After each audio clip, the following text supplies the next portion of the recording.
avec douleur peut passer na motema pour na ndeko na biso mwasi. Joyeux anniversaire, Botama et l'amour à moi, Botama et l'amour, Manyanga, merci beaucoup. Il faut savoir gérer succès. Succès, il faut que gérer en haut. Qu'on se laisser faire. Et d'autres choses avant, il y a ça. Bino vous a déjà élevé bato balanda bino. Il faut retourner à faire conseil na bato moussous. Et lorsqu'on nous se singite chrétien sala yango kaka, tout me permet, tout n'est pas utile.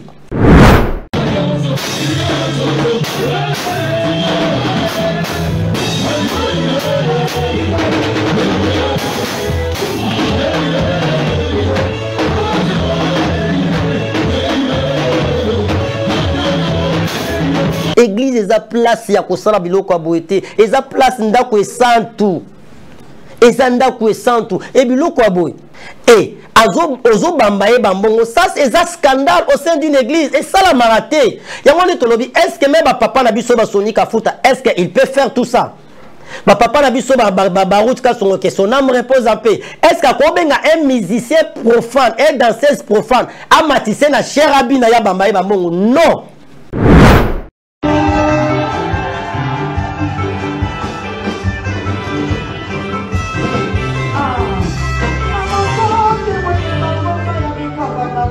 Et bien les wana na o ezalaki na monde ya mokili na bozambe y a pas une différence. Tala et bien les nayo d'abord ndengo lati na ndengo obinela et tu tournes derrière toi.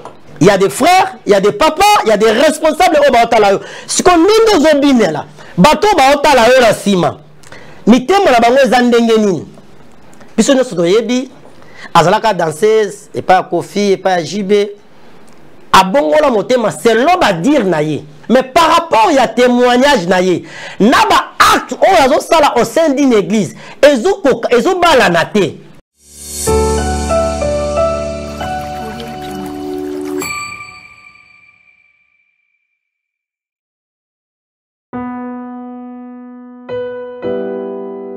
Tango nyonso molinganga nazalaki komona baninganga na baboti na bango. Anga ba parents bazate vinanga pasi. Est-ce que koko fait la baboti ezali sumu? Kozanga baboti est-ce que ezali sumu? Voilà, na ko pesa bino message. L'orphelinat Christ rédempteur. Et ana posa lisungi na bino. Tala musala munene zo sala pona bana. Tala musala munene zo sala pona bana oyo. Mokiletiki ebwaki. Mais nzamba termine nzelo orphelina o pona ko encadrer bana o yaya lisungi na yo to na ngoposa 1 euro no to na ngoposa pona mwana moko tango mwana moko allié nzambe ya bitike o ya permettre ete na nzela no mwana alia akobosa na ote. Voilà message ya l'orphelinat Christ rédempteur to na besoin lisungi na bino ba numéro za na se kota contact na biso assistance na yo et aux lisungi pona bana. Que le Dieu des orphelins a bénir Diama Moutounio Soja, t'as les canisa pour ça quelque chose. Pour Saliango, Zamba Pambolabin.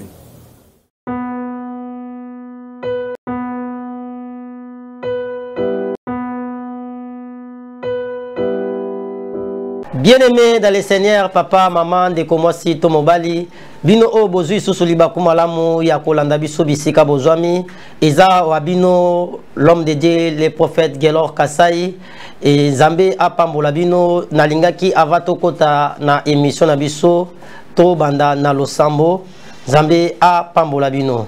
Seigneur Dieu d'Abraham, le Dieu d'Isaac, le Dieu de Jacob, le Dieu de la Bible, le véritable Dieu, le maître des temps et des circonstances. La Bible dit dans toutes les circonstances, nous devons rendre grâce à toi.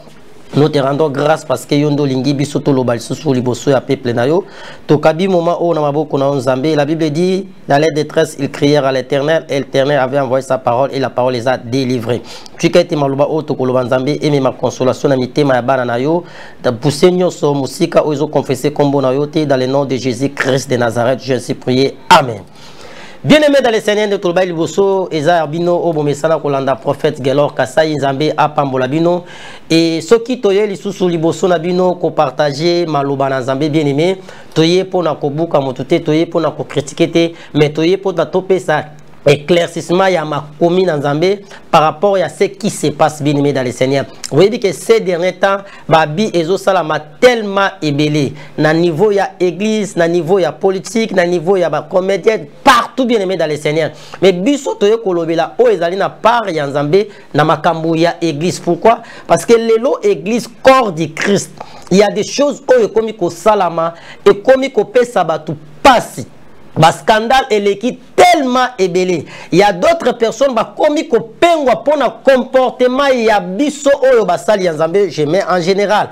Il y a biso oyo tozo benga mabana en Zambie par rapport il y a ba gisement na biso, par rapport il y a comportement na biso, par rapport il y a ndenge il y a esalelo na biso. Et surtout ce qui est plus pire bien aimé dans les Seigneurs, ba bito ba scandale wana ezo salama na kati ya église. Non seulement na kati ya église, mais même les colo ya chair. Oh, la chair est sacrée. Biso lokola bana ya Nzambe to basali ya Nzambe lokola sentinelle. Selon Ézéchiel chapitre 3, les versets 17 à 18. Na olinga totanga makomi wana après tokota na profondeur ya émission na biso. Nous sommes dans le livre d'Ézéchiel chapitre 3, les versets 17 à 18. Je lis la parole du Seigneur. La Bible dit ceci dans le livre d'Ézéchiel chapitre 3, les versets 17 à 18. Fils de l'homme, je t'ai établi comme sentinelle sur la maison d'Israël. Tu écouteras la parole qui sortira de ma bouche et tu les avertiras de ma part. Quand je dirai aux méchants, tu mourras, si tu ne l'avertis pas, si tu ne parles pas pour détourner les méchants de sa mauvaise voie et pour lui sauver la vie, ce méchant mourra dans son iniquité et je te demanderai son sang. Parole du Seigneur. Bien-aimé, la Bible est tellement claire. La Bible dit, fils de l'homme, je t'ai établi comme sentinelle. Bien-aimé, sentinelle rôle les alaranines. Lorsqu'à moni danger ezoya, lorsqu'à moni muyibi azoya, lorsqu'à moni mutamabe azoya pour yiba, il faut aganga. Il faut intervenir. Ce senga bengana mutuana yemoko akobenga na ye. Ce senga kangaye akokangaye. So moni yemo azama kasite akobele la renfort. C'est ça rôle ya sentinelle. Eza lokola biso basali ya Nzambe. Moi particulièrement étant que prophète Gelor Kasai, naza sentinelle. Et tant que moni mabezoya, mabezo kota makasi na kati ya église. Bas scandale le kebele yango yeto ganga. Tout partager pour tout dénoncer yango parce que eza malamute. Bien aimé dans les Seigneurs, c'est ça notre rôle. Mais tous en te pona ko panza parce que musala ya Nzambe ekomi kobeba. Soto zongi na simama mukeba papa na biso ba Edina bala Alexandre. Papa na biso ba apôtre Mbi et le père. Papa na biso ba Sonic Afuta, Rockman. Papa na biso ba ils sont tellement nombreux. Ba Zibayama Pia. Ils sont tellement nombreux. Au moins que Babylone comme Soussou. Bango basala yangote ba pratique sous basala yangote. Mais aujourd'hui est commis continuellement na katia église. Même surtout na ba 2005, ba 2010. Même ba 2015, il y a d'autres choses aux sama le l'église et aux salamate. Mais au moins ces derniers temps, Babylone qu'on est commis ko salama ébélé. Et ils ont refroidi christianisme, le lot église des réveils. Et ça, ce n'est pas raté. Pourquoi? À cause de Babylone. Nango bien aimé na kolinga to partager ma commune en Zambie avec les images. Na osenga ngana yo elongona rejiba partager les biso images ya liboso to landa yango après to tanga ma commune en Zambie par rapport à ça. Joyeux anniversaire. Botama et l'amour à moi. Botama et l'amour, Manyanga. Merci beaucoup. Merci beaucoup. Merci beaucoup. Ah, joyeux anniversaire.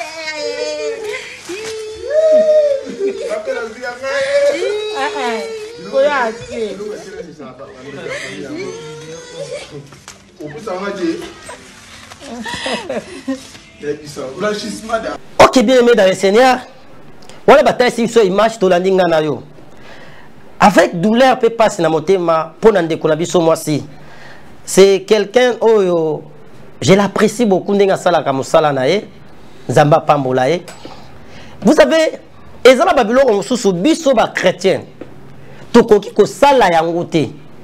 Et quand on commis chrétien ou to chrétienne, ezala babilo muso ko sala yangote. Et tant on a prédicateur, chantre, toza ba éducateur ya masse. Ce qui est surtout comme un niveau élevé que na ba niveau ba média ba to balanda kayo. Et ça ba bilo comme sous okoki ko sala yangote. Pourquoi? Parce que sortie médiatique, il y a un chrétien il y a chantre chrétien, il y a un homme de Dieu. Et ça déjà un message. Dans la sortie médiatique nayo, tu peux gagner les âmes. Tout comme dans la sortie médiatique nayo, tu peux aussi perdre les âmes. Or biso rôle na biso za to perdre ba âme, tes ande poto gagner. Selon ma commune en Zambie. Là, nous sommes dans le livre de 1 Corinthiens chapitre 10, le verset 23. Écoutez ce que la Bible dit. 1 Corinthiens chapitre 10, le verset 23. Par rapport, il y a première vidéo, image autour de Kolanda, il y a un déconabiso moisi. Voilà, la biso totanga ma commune en Zambie, 1 Corinthiens chapitre 10, le verset 23. Je lis la parole du Seigneur. Nous sommes dans le livre de 1 Corinthiens chapitre 10, le verset 23. La Bible dit ceci. Tout m'est permis, mais tout n'est pas utile. Tout est permis, mais tout n'édifie pas. Parole du Seigneur. Bien aimé dans le Seigneur, la Bible est tellement claire. Par rapport à la première image, la Bible dit, tout m'est permis, mais tout n'est pas utile. Tout est utile, mais tout n'édifie pas. C'est-à-dire quoi? Biso eta keba na Nzambe. Et là, on y a sala. Et surtout, il faut édifier bateau. Oui, c'est anniversaire. C'est permis. Ah, c'est là, c'est permis. C'est permis, mais est-ce que ça utile et les canamédias? C'est ça le problème. Est-ce que ça qui utile batiaka caméra? Est-ce que ça qui utile et l'okonde bazao bamba mbongo et les canamédias? Non. Tout est utile, mais tout n'édifie pas. Parce que Babylone, quand Babylone commis tout le monde, on a un monde païen. Et dans la il y a une image. Je sais qu'il y a d'autres personnes. Oh, Babeti Samili Bakou. Babeti Samili Bakou, pourquoi? Parce que mon réaction, il y a des conabis sur moi aussi, à l'anniversaire. Oui, et ça bien on n'est pas contre que parce que moi je sais que Zambie la première position via Zambie, la deuxième position c'est l'argent. Mais l'olenge ya kosala la yango. Et ça babilom sou okoki kosala yango et souka entre bino bato bozala qui na place wana e bima na médiaté. Parce que là on nyonso neto loba ki est chrétien sala e bimi na média, il faut un message. Parce que par rapport à la vidéo, on a ma commis tout m'est permis, tout n'est pas utile, tout est utile, mais tout n'édifie pas. Est-ce que les autres ont édifié? Lorsque tu as dit un chantre de l'éternel, bambongo à l'équipe dans les médias. Non. Et Babylone, surtout Zongi Ndeko, il faut toujours que petit de malam et pas bateau sous. Surtout même de connexion, maman la biso lombong avec beaucoup de respect que je dois. Est-ce que maman lombong a quoi que ça le loco ya bon? Depuis moi, depuis que je me suis converti, depuis 1995, je n'ai jamais vu cette dame-là, Maman Lombongo, n'a pas scandale moko ya boy. Vous croyez qu'elle n'a pas d'argent? Elle a ça. Et d'autres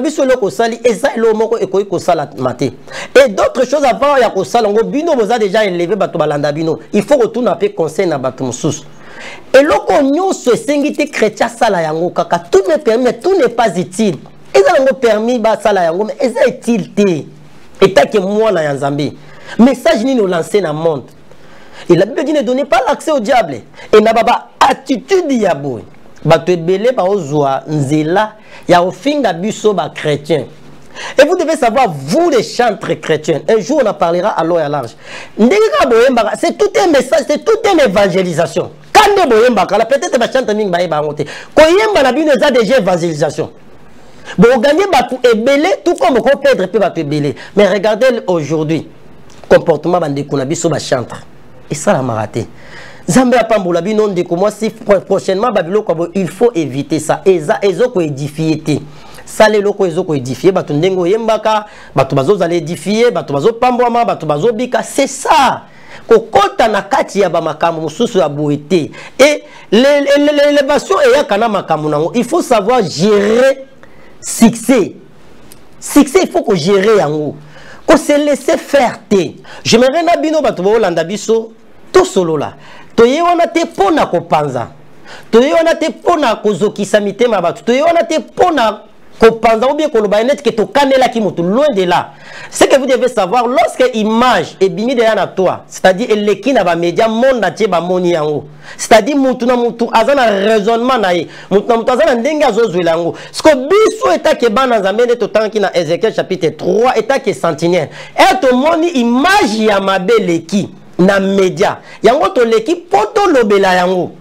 Pour nous faire comprendre que dignité. Mais cela ne veut pas dire que tu connais la qui moutoube, tu es poto bouka moutoube, tu es poto quoi ça moutou. Non, c'est pas ça. Mais tu lobby on peut ébimi dans média. Parce que l'eau comme tu as sali dans coucou, on les capo lobby la moté. Mais lorsque ébimi déjà dans média na toi, et ça c'est l'eau comme bomba na te. Et l'eau que soit ça ma ébimi dans média, beaucoup ko tika yangote.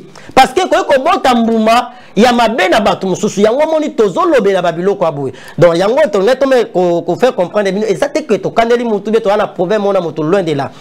On a sans plus tarder to kolanda deuxième image na biso régime à côté la biso deuxième image conformément à la parole de Dieu tozo qui nango bongo bien-aimé dans le Seigneur.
Dans le Seigneur, tout ce qu'on a image, yandeko, bon, hasard pasteur, soit apôtre, soit prophète, je sais pas vraiment ministère naé.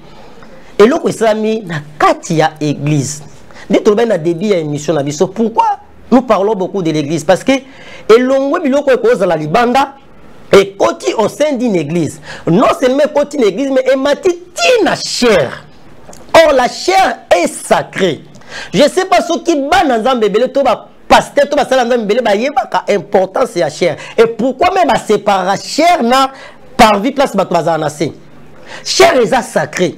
Lorsque tu m'as likolo ya chair est pour annoncer la bonne nouvelle, pour parler de Jésus-Christ. Et ça place il y a spectacle et ça place au sala ba scandale, et ça place au sala pour se pelisa batouté. Mais chose grave. Aujourd'hui tout le monde a commis bonté quand la net vidéo ya ndeko pasteur ou nandeko o ya zobina danseuse. Bien aimé dans les au sein d'une église. Ba lekisi mutu moko po abina parce que azat danseuse il y a musicien profane. Elle n'est pas un chrétienne. Donc c'est-à-dire, à kokine kobina même musika kuna ba lekisi ye liboso. Chose grave. Babandi ko bambaye bambongo. Totanga na makomi na Nzambe après to ko expliquer yango. Malachie chapitre 3 le verset 18. 17 à 18. Malachie chapitre 3 le verset 18. Je lis la parole du Seigneur. La Bible dit ceci dans le livre de Malachie chapitre 3, le verset 18. Et vous verrez de nouveau la différence entre les justes et les méchants. Entre ceux qui servent Dieu et ceux qui ne les servent pas. Parole du Seigneur. La Bible est claire. Vous verrez de nouveau la différence entre les justes et les méchants. Entre ceux qui servent Dieu et ceux qui ne les servent pas. Parole du Seigneur. Par rapport à la deuxième vidéo, il y a un déco pasteur Oyo. Bien aimé dans le Seigneur. La Bible est claire, la Bible dit beaucoup mona bokeseni. Naba santu, naba to bazaba santu, c'est-à-dire entre les chrétiens et les païens, entre les serviteurs de Dieu et les païens, entre ceux qui servent Dieu et ceux qui ne les servent pas. Quand la Bible dit entre ceux qui servent Dieu et ceux qui ne les servent pas, c'est-à-dire il y a d'autres personnes qui servent Dieu, il y a d'autres personnes aussi qui servent le diable. Ceux qui sont dans le monde, bien aimé. Mais makambu ya boy, est-ce que différence ou a réellement? Biloko to monyango na kati ya ba pagano na kati ya musique profane. Oui, pour na bango eza bien. Pourquoi? Parce que les païens veulent faire quelque chose pour faire voir au monde. Pour ba sepelisa mukili. Oh, biso ba na nzambe to basali nzambe to sala makambo pona ko sepelisa bato mukili te mais pona ko sepelisa nzambe. En regardant cette vidéo et attitude ya ndeko na biso musali ya nzambe. Est-ce que différence on est ali? Parce que tout le monde a un concert, il y a des musiciens profanes. Danseurs, danseurs, azobina, bazobambaye bambongo. Pour eux, c'est normal. Je ne peux jamais passer dans les médias, parler de locaux que musiciens profanes à sali babambien bongo. Non, là, il faut que je sois fou. Mais si ça mis au sein d'une église, la chair, il faut qu'on en parle. Parce qu'ils ont bien été. Bien aimé, un homme dédié. Oui, kokabeza bien. On n'est pas contre Mouta Kabela Moutumbongo. Mais si tu veux faire du bien à Moutumbongo, mais même après le culte, tu peux l'appeler. Tu lui donnes ce que tu veux. Parce que c'est ton argent. Personne ne va t'empêcher à Kabela Moutumbongo. Mais au Salango Bongo, Azobina, tala même Ebine Linaye.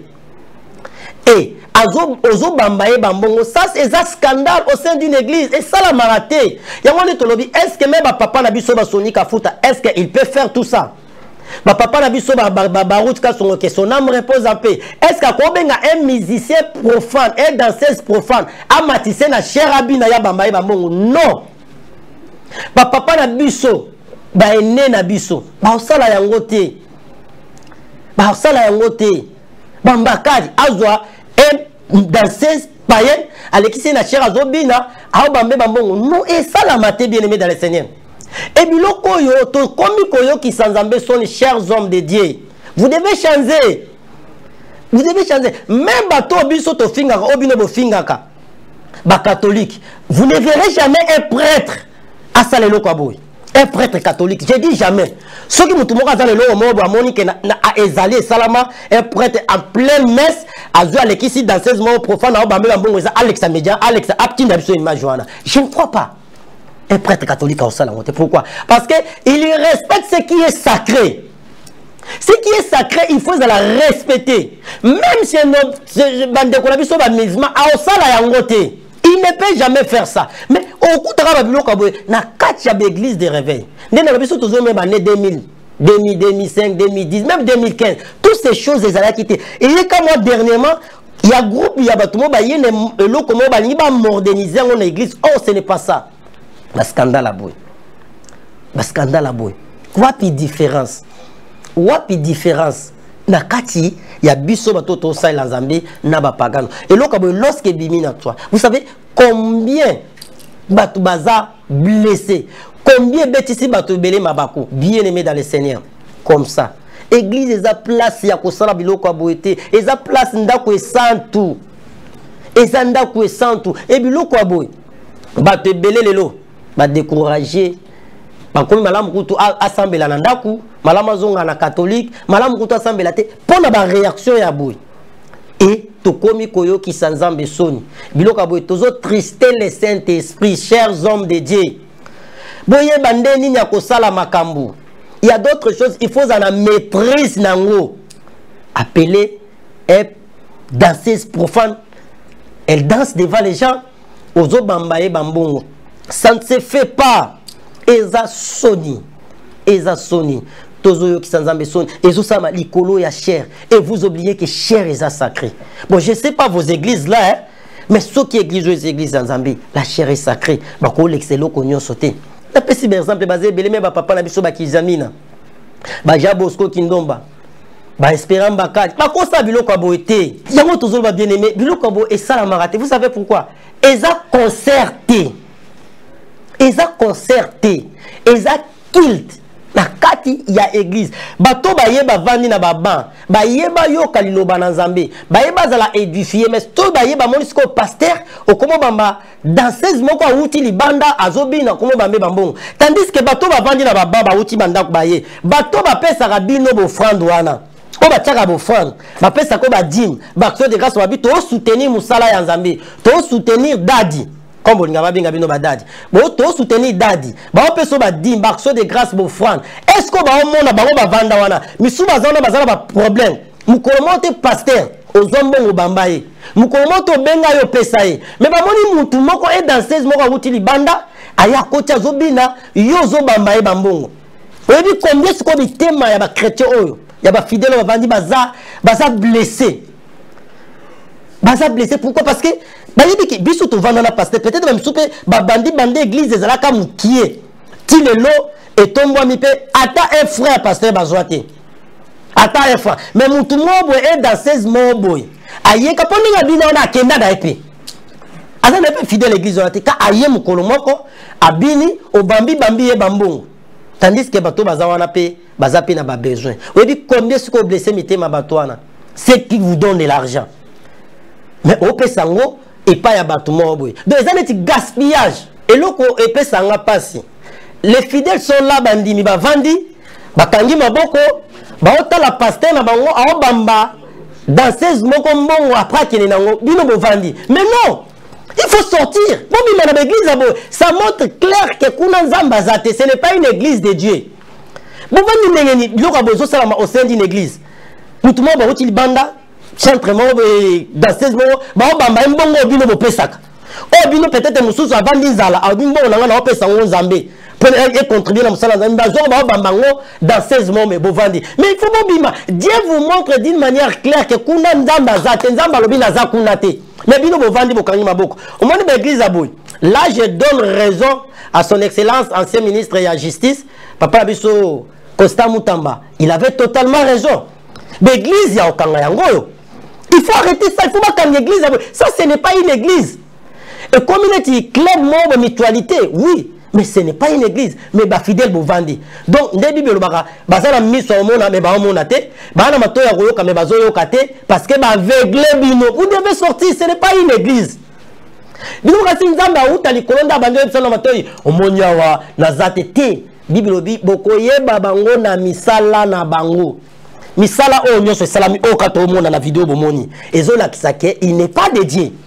Et a misala ya nzambe te. Beaucoup de gens ont bambou na bango. Mais vous venez bozo salani. Bozo salanini. Mais sortez. Sortez. Yatika là, na ba danser, batika là au salle spectacle. Vous priez Dieu nzamba orienté bino là où beaucoup kene po bozwa maloba na nzambe parce que l'église c'est les milliers oyo tozo préparer batou pour l'enlèvement. Ça, ce n'est pas ça. Oyo. Nzambe azwa le combien bien aimé dans le Seigneur tozo koba. Bien aimé eza passé. Bobima. Et la Bible est claire, la Bible dit sortez du milieu de bobima na katikati na bango batu yaboui l'église yaboui il faut bobima toujours continuer mission la biso bien aimé dans les Seigneur tolobi la Bible dit mon peuple périt parce qu'il manque la connaissance au moins l'église yaboui nga son a koti soka ba bandi ke loko bongo pas je prends ma Bible et je sors je comprends directement que ici Dieu n'est pas là. Non, c'est pas pas ça révélation.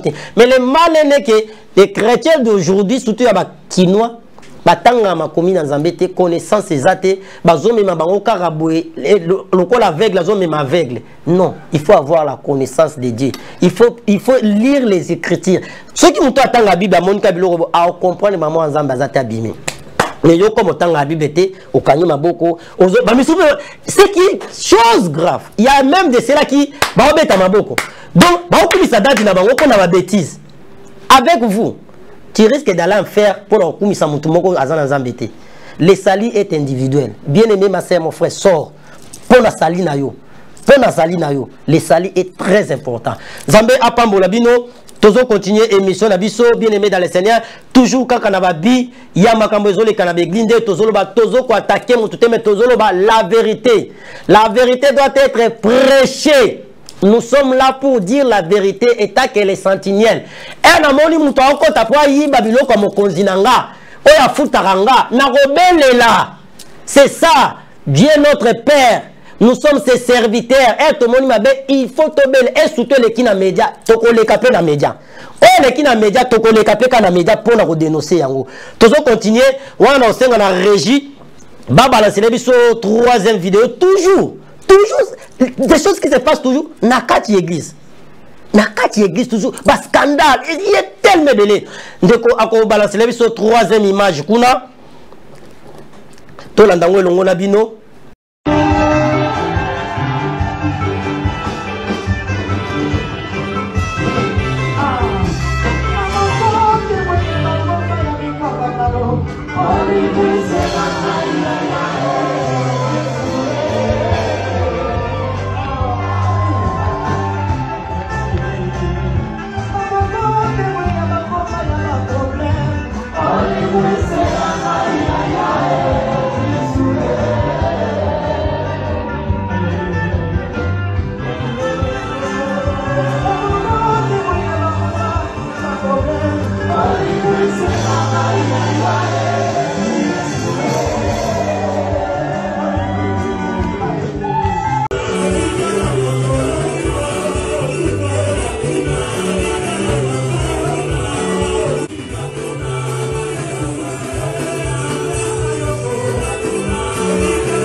Bien-aimé dans le Seigneur, tout ce qu'on a image, yande konabiso, sœur Sandra. Biso nous sommes yebi, azalaka danseuse, et pas Kofi, et pas JB. A bongo la motema, c'est l'homme à dire naïe. À l'écart de média, à ça ba témoignage. Pour comment ensemble en église, moko na limité. À ça ba témoignage que ba musicien profane, ba nyoko la kaye. Et à l'oba yango ke atika mondwana aya dans le Seigneur. C'est une bonne chose, eza oyo, eza volonté en Zambie. La Bible dit la volonté de Dieu que tout le monde soit sauvé, qu'il parvient à la constance de la vérité. Et à l'obi yemoko c'est l'oba témoignage naïe. Que atika mondwana, monde yamukili, a kota na bon Zambie. C'est-à-dire, makambo ya zaki nango na mokili. Akoki koya nango na bon Zambie te. C'est ça. Il y a un témoignage, tout se peut là témoignage, mais par rapport à témoignage naïe, naba acte au sein d'une église, ils ont balanate. Donc c'est-à-dire, il n'y a rien qui montre réellement qu'à l'ongwa dans le monde il y a mokili à côté de bon Zambie, parce que tout en a commis dans Zambie après tout zongilango. Nous sommes dans les 2 Corinthiens chapitre 5 le verset du 7. 2 Corinthiens chapitre 5 le verset du 7. Par rapport à Yande Konabiso Sandra Lina. 2 Corinthiens chapitre 5, le verset du 7. Écoutez ce que la Bible dit. Nous sommes dans le livre de 2 Corinthiens chapitre 5, le verset du 7. La Bible dit ceci. Si quelqu'un est né en Christ, il est une nouvelle créature. Les choses anciennes sont passées. Voici, toutes choses sont devenues nouvelles. Parole du Seigneur. La Bible est claire. Si quelqu'un est né en Christ, il est devenu une nouvelle créature. Toutes les choses anciennes sont passées et toutes choses sont devenues nouvelles. Ndekonabiso Sandra, tu as témoigné que Ozalaki na mokili, Ozalaki danseuse, profane, Otiki nzelana, Okomi kosambela, c'est-à-dire Okomi mwana ya Nzambe, Obongoli motema. Quand on parle de Obongola motema, il y a un changement de direction. Donc, Ozalaki est à gauche, Olongo la gauche, Oké na droite. Ozalaki na monde ya mokili, Ozo na Nzambe. Mais ce que par rapport à la Bible, mais aussi quelqu'un est en Christ, il est devenu une nouvelle créature, les choses anciennes sont passées, toutes choses sont devenues nouvelles. Mais quand tu as yo, nakati ya bonzambe, par rapport à témoignage na yo, les choses anciennes les quitte. Tala ebineli na yo, d'abord ndengo lati, nandengo obinela. Et tu tournes derrière toi. Il y a des frères, il y a des papas, il y a des responsables au baotala yo. Si qu'on ningo zobinela, bato baotala yo la sima. Mitemo na bango zandenge nini.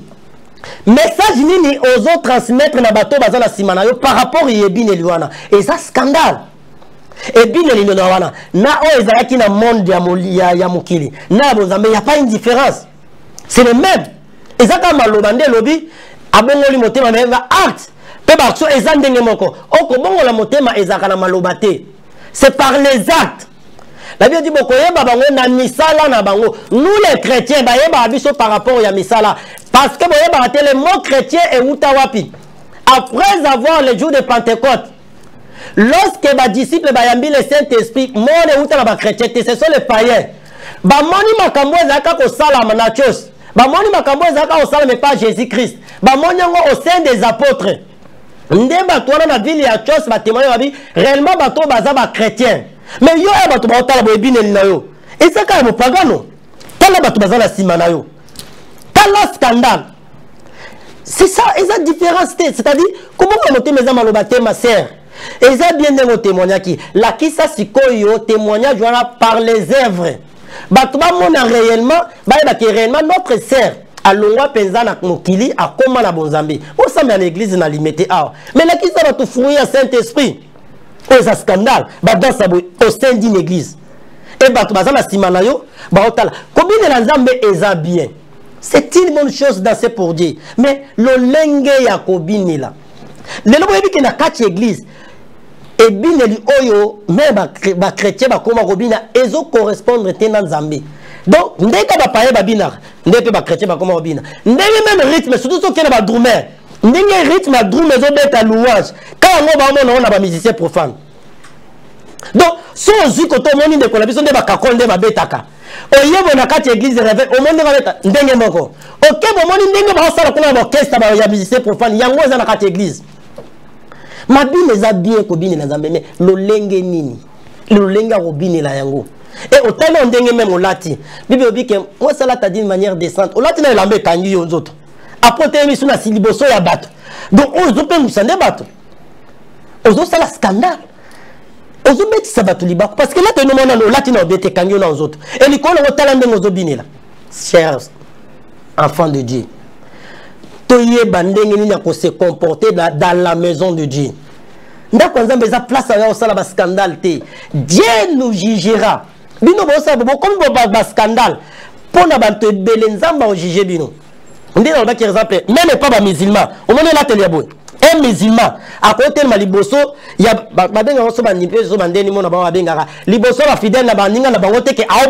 musulman au salamoté. Je vous dis vrai, il ne fera pas ça. Mais nous sommes dans la casse église de réveil. Talent de finir un musulman. Mais talent ce comportement, il sert en Christ. Soit si on est au lati, soit sert un musulman, na katia temple. Boz abino belbo téléma. Non, on l'a dit de manière décente. Un musulman a temple, on l'a taboité. Donc, comme cette église, place moko ya roya ko sala ba aventure, place ya ba scandale, place ya robet sa batuma baku parce que ça va forme sous bazana bazaba faible. Eh ka moli oui, ah c'est ouais. Automatiquement, on m'a dit ndeka lobi bongo, abimi déjà na kati ya kilt, ata ba banjo te. A retenir sous ma te ya te parce que ce qui ah ndinga l'attaque penze. Tu commences à faire pécher les gens pour le comportement là. Ah, oh, oui, ce qu'il banda. N'enga lati boy, c'est que. Abandi qu'on s'est posé ma question, il m'a dit que c'est là. Même si on a dans la vidéo, dans la vie, et au penza, c'est aux autres pengu sabat. Donc, ceux qui ont moni, aux autres besoin, tu vas pengu, na monde aux alaki, bah tu vas y identité, non? Que au lieu qu'on bombe identité dans la carte église, non. Non, oh, biso na kati église. Tout ça dans ligne de conduite na biso de totambolara. Ndeko sunga biso na lecture kuna poto zo kende déjà poto kende rochité. Nous sommes dans le livre de Romains chapitre 12 verset 2. Écoutez ce que la Bible dit. Pour na makamunyo sonde to lobi ko banda na première vidéo ya ndeko na biso mama Enis, deuxième vidéo ya ndeko zo bamba danseuse bambongo na kati église, puis troisième ya ndeko na biso linda. Yoka siko ndenge Romains chapitre 12 le verset 2 et lobi na biso. Écoutez ce que la Bible dit.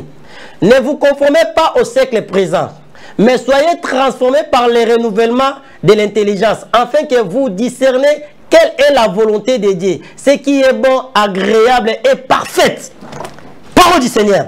La Bible dit, ne vous conformez pas au siècle présent. Chers hommes de Dieu, chers chrétiens, frères et sœurs, tout ce que vous faites, tout se conformer dans ma siècle présenté. C'est que vous avez dit Tolobi, ok, vous avez un musicien profane, vous avez un bambongo, vous avez un scandale, vous avez une église, tout continuellement.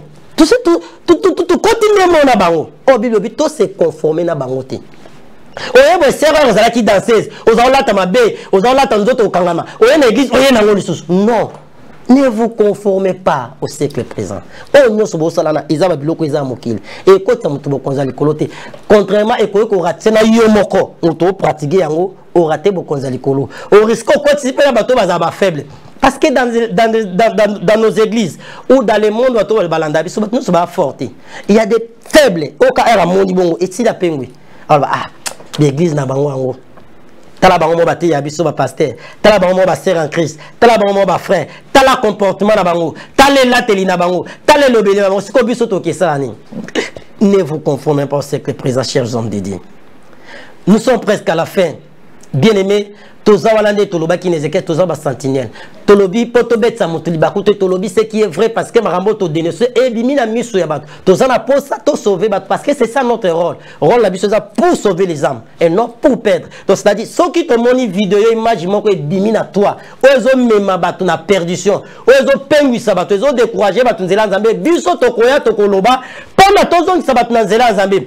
Et je dirais aussi na bato nyonso bazolanda biloko boye ba comportement ya ba soi-disant ba sali ya nzambe, soi-disant ba chrétienne, soi-disant ba chrétien, bolanda bato wana te, mutu akufela bino eza pasteur wana te. Eza sœur wana scandaliser bino te. Mutu akufela bino c'est Jésus-Christ de Nazareth. Les salis c'est en Jésus-Christ. Soko moni mutu abongo place abongo ezo sa na église yobima. Sambela nzambe, sono no zupe église te prie à la maison, Dieu va t'écouter. Ma belle abino mona kake on no so la vani nanda kunzamba te même nanda kunzamba ko exaucer yo sambela ce qu'on zamba orienter yo une bonne église parce que ne pose la ce qu'on nourrit par la parole de Dieu ko kende bikenda kenda te kokinde bikinda kindate Nzambe a pambola bino. Nous sommes presque à la fin. Netolobaki ezaki oyabino le prophète Gelor Kasai. Nzamba pambola bino, nous sommes là. Et joie émission oyo partageant on a bande comme sous base à la paix édifier. S'abonner massivement à la chaîne Abino. Numéro Nabiso Eza affiché na c'est plus 243 85 41 59 230 plus 243 85 41 59 230. Aux la poste à prière, aux la poste à orientation, bengabiso, aux la poste à consultation prophétique. Le prophète Gelor Kasai est là, nous sommes là pour la prière et pour nous salam Zambi. Ba question ali bengabiso toko sambila, toko solola. Vous appelez un groupe d'avis à prière à ligne to sambelaka pe pona mboka pe pona batu ozala posa o participer pour la prière na biso o bengi biso to kokoti na groupe Nzambe a pambola bino Nzambe a pambola ndeko na biso Jordan kuna na machine pona musala malama zo sala Nzambe a pambola ndeko na biso kuna nganga maele na benga kae mingi Jordan Gedeon Nzamba pambola nanga kuna pe na machine Nzamba pambola bango Nzamba pambola tunyoso ya nouvelle tendance wana to bosete papa na biso alende le pona musala kitoko Nzamba pambola bino Nzamba pambola yo pe o landi biso soki émission o est touché bien aimé dans le Seigneur ko hésiter te benga biso priez aussi pour nous bien aimé dans le Seigneur parce que tous aba objet ya ba menace nous avons aussi besoin de votre prière votre soutien aussi parce que médias aussi et singara soutien. Dieu ne manquera pas de vous bénir. Zambé a pambola bino quant à moi, je dis bye bye. Merci Banakin, Bana monde entier. Merci bien-être. Sougala café, logo, na mêlé logo mais le logo est amabé. Il y a bien pour la panne technique. Mais quand ça les langues on a n'enga ma bête, ça les langues pour na maman. La célibataire to lingi bino ate. So maga boma mukolo bala. Pourtant mzo ba produire en soute. Merci bien-être yango yo. Lukango benga ndekonanga alendele yé mutu ayebi esika ko fournir yo autant que tu veux $35 et belé na kati. Sobo melika moko de joga bien. Mais hémorroïdes banini tout ça. Bilialia, vanda, musala, banini. Et réparer le système ya break. Et réparer le fonctionnement.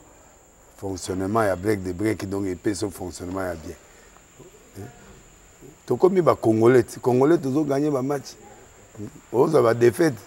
Pas de technique en plein match, c'est pas bon. Ils ont gagné les locaux. On a évité de dire, surtout les pasteurs, ils ont dit, Bobenga pena alendele na numéro nae pour bobenga pour bozo loko c'est important traitement poison anti-poison yango yo ne ba mususu meli yango avant kende obima o mela melango ça a des jours ata batele loko moi cuire mon corps c'est bon oyo pe anti-poison donc soko ata ezala kati et longolango alendele mikolo somme n'habité mindele yango ba pese biloko ba udia po biloko yango bendeza ya solo Mikolo bachaka poison à toi famille te à toi problème na mututé jalousie car do ba produit yango ya anti-poison oyo pe anti-poison donc benga alendele à partir na ye ayibindeni oya ozwango nzambe nanga pambola bino mi batela mboke komi biete bato komi na jalousie oyo tozo comprendre de souté bana mike bazo kufa mikolo bazo kufa ba otana bana bébé ba poison donc toujours zala nanti na ndenga na nga ndako c'est bon. Que Dieu vous bénisse.